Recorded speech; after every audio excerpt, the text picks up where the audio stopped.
Dinner by candlelight. Well, the power's still not on. It is Saturday night, and I've set up candles and flashlights around the house. I did try to go out to eat. I wanted to see if there were any fast food restaurants open on the main highway. Got out there, and it was bumper to bumper, and it looked like maybe there was some obstruction on the road, but the line wasn't moving and it was backed up to downtown. So I turned around and went back in and got something out of the refrigerator. I didn't want to open the door because I didn't want anything to get warm, but I had to because we were hungry.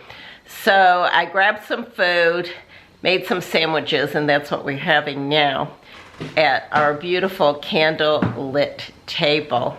We have no internet, we have no TV, no power, so I have no idea what's going on, and I don't have any idea when the power will be back because I'm unable to get any of the notices from the power company. But we'll just have to wait and see. My great idea to have all the candles lit on the dining room table turned out to be not a great idea after all, because it set off the fire alarm, not the fire alarms, it set off the smoke detectors, and they were ringing all over the house. We couldn't get them stopped.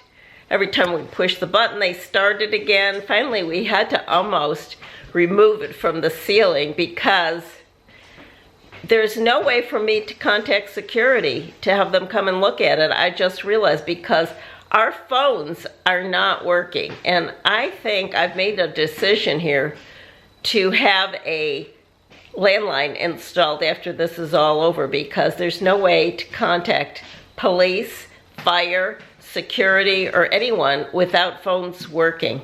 It's very scary.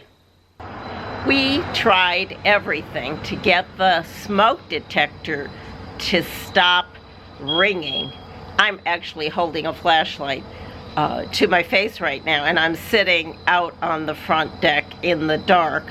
But I wanted to tell you what was happening, and I got really nervous because our phones are not working, so I couldn't call security. I thought I saw a security truck across the street, and I walked all the way over to the parking lot where I thought they were, but it wasn't security.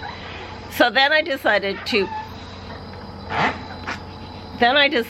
push my pendant, which is our emergency system, which calls the nurse and security, but nothing happened. And I thought, I'll bet you the pendants aren't working. So then we got in our car and went over to the community center, because at the front door there's a red emergency phone. It says access to security 24/7. And I tried that 5 times and that didn't work.